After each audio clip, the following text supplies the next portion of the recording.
History is filled with stories. Some are tales of great triumphs, of battles won and nations built. Others are stories of sorrow, of loss and defeat.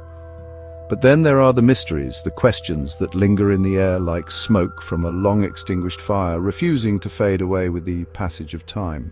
The story of the Roanoke colony is one such mystery. It is a haunting tale from the very dawn of America's beginning, a story that starts with hope and ends with a chilling, unanswered question. More than 100 men, women and children, English settlers on a strange and wild shore, simply disappeared from the face of the earth, leaving behind almost nothing but a single cryptic word carved into a wooden post.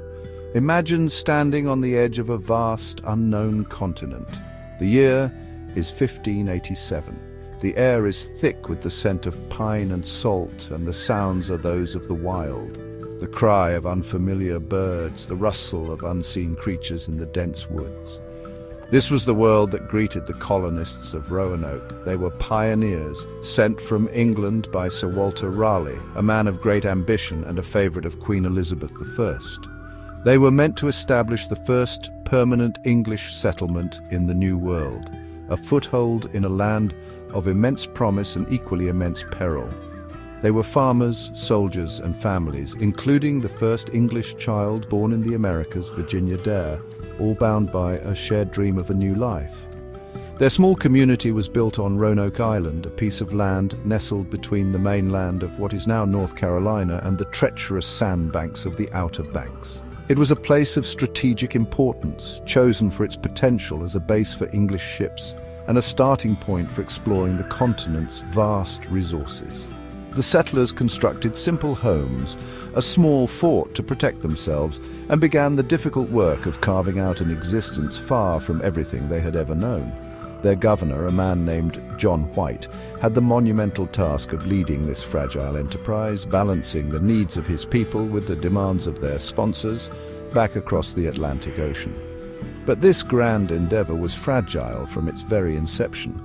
The relationship with the local Native American tribes was tense and unpredictable, swinging between cautious trade and violent conflict. The settlers' supplies were meager, and their ability to grow their own food in the unfamiliar soil was uncertain. The vast, unforgiving wilderness that surrounded them was both a source of potential wealth and a constant, looming threat. The story of Roanoke is not just about a disappearance, it is about the immense courage and the profound vulnerability of those who first dared to cross an ocean in search of a new beginning, stepping into a world far more complex and dangerous than they could have ever anticipated. The dream of an English colony in America was born from a mix of national pride, economic ambition, and a fierce rivalry with Spain.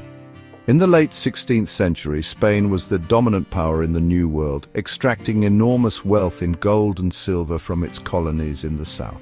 England, under the rule of Queen Elizabeth I, watched with envy and a growing sense of urgency. Sir Walter Raleigh, a courtier, explorer and poet, was a man who embodied this ambitious spirit. He believed that England must establish its own presence in North America to challenge Spanish dominance, to find new trade routes, and to claim a piece of the continent's rumored riches for the English crown. Roanoke Island was chosen after earlier scouting expeditions reported it as a promising location. It seemed to offer a sheltered harbor, fertile soil for crops and friendly natives. The first attempt to colonize the island in 1585, a military-focused expedition, had ended in failure due to poor planning and deteriorating relations with the local tribes. However, Raleigh was not deterred.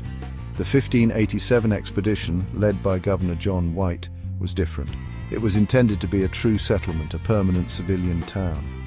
This time, Raleigh sent families, including women and children, with the hope that they would put down roots and build a lasting community, a city of Raleigh and a new English territory they called Virginia. Among the 117 colonists who made the perilous journey across the Atlantic was Governor White's own daughter, Eleanor Dare, and her husband, Ananias Dare. Shortly after their arrival, on August 18, 1587, Eleanor gave birth to a daughter, Virginia Dare. Her birth was a powerful symbol of hope and a sign of a new beginning.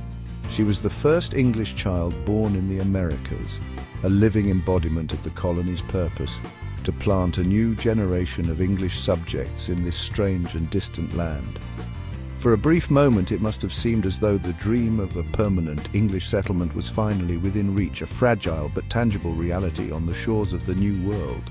But the colony's hopeful start was soon overshadowed by hardship. The settlers arrived too late in the season to plant and harvest crops for the winter, and their supplies were dwindling rapidly. The local Secotane and Croatoan tribes were wary, and a previous English expedition's violent actions had sown seeds of deep mistrust. Faced with the prospect of starvation and uncertainty, the colonists persuaded Governor White to return to England to gather more supplies and reinforcements. It was a difficult decision. He would have to leave his family, including his newborn granddaughter, behind. With a heavy heart, he departed in late August 1587, promising to return as quickly as possible. John White's journey back to England was supposed to be swift, a quick trip to gather essential provisions and return to his fledgling colony. But fate, in the form of international conflict, intervened. When he arrived in England, he found the nation in a state of high alert, preparing for a massive invasion by the Spanish Armada. Every available ship, including the ones White needed for his return voyage, was commandeered for the war effort. The Queen and her council refused to spare any vessels for a private colonial venture when the very survival of England was at stake. White was trapped, forced to wait and worry as months turned into years, his heart aching with concern for the people he had left behind. It was not until August of 1590, a full 3 years later, that John White was finally able to secure passage back to Roanoke. The long delay had filled him with a dreadful sense of foreboding. As his ship approached the island, the crew fired cannons and played English tunes on trumpets, hoping for an answering signal from the shore. But the only response was silence. A profound and unsettling quiet had fallen over the place where a bustling settlement should have been. As White and his landing party went ashore, their anxiety grew with every step. The air of abandonment was heavy and palpable, a stark contrast to the lively community he had left behind. When they reached the site of the colony, they found a scene of eerie desolation. The houses had been carefully dismantled, not violently destroyed. There were no signs of a battle, no human remains, no graves to suggest a struggle or a deadly plague had swept through the population. It was as if the colonists had packed up their belongings and simply walked away. The area where the homes once stood was now enclosed by a strong defensive wall, a palisade of tall wooden posts, suggesting the settlers had become fearful of an attack before they vanished. Everything of value, including the colonists' boats, was gone. The only clues left behind were two cryptic carvings. The first was the word CRO carved into a tree near the water's edge. The second and more significant clue was found on one of the main posts of the palisade. There, carved in bold letters, was the single word Croatoan. This was the name of a nearby island, now known as Hatteras Island, which was home to a friendly Native American tribe of the same name. Governor White had an agreement with the colonists that if they had to move, they would carve their destination into a tree. Crucially, they had also agreed that if they were in distress, they would carve a Maltese cross above the name. There was no cross. This gave White a glimmer of hope that his family and the other settlers had relocated peacefully and were safe. The discovery of the word Croatoan gave John White a clear destination. He was desperate to sail the 50 miles south to Croatoan Island to search for his family and the lost colonists. The absence of a cross suggested they had left willingly, likely seeking the assistance and safety of the Croatoan people, with whom they had maintained a good relationship. Perhaps they had integrated with the tribe, finding a new way to survive in this unfamiliar land after their supplies had run out. White's hope was that he would find them there, alive and well, living among their native allies. The clue was not a sign of disaster, but a map leading to their salvation. Unfortunately, White would never get the chance to follow this lead.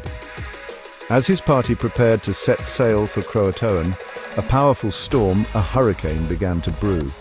The fierce winds and rough seas made any attempt to navigate the treacherous coastal waters impossible.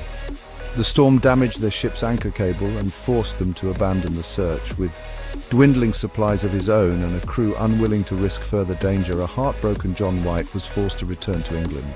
He would never see America, his daughter or his granddaughter Virginia Dare again, and the fate of the 117 settlers was sealed as a mystery. No official English expedition ever returned to conduct a proper search. Over the centuries, the single word Croatoan has fueled countless theories. The most widely accepted explanation is that the colonists facing starvation did indeed move to Croatoan Island. Later reports from other explorers and settlers in the region told of natives with grey eyes who claimed to have ancestors from Europe, and of stories of a lost English group that had assimilated into a local tribe.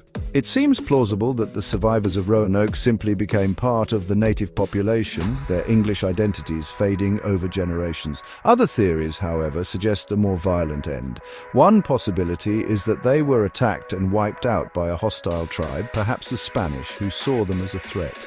The mystery of the lost colony of Roanoke continues to fascinate us today because it is America's oldest unsolved mystery.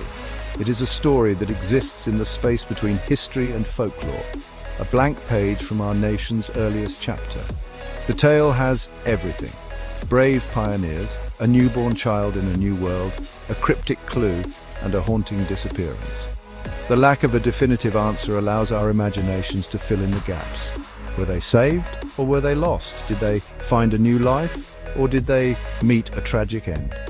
The story of Roanoke reminds us that the past is not always neat and tidy, and that some questions may never be answered, forever echoing through the corridors of time.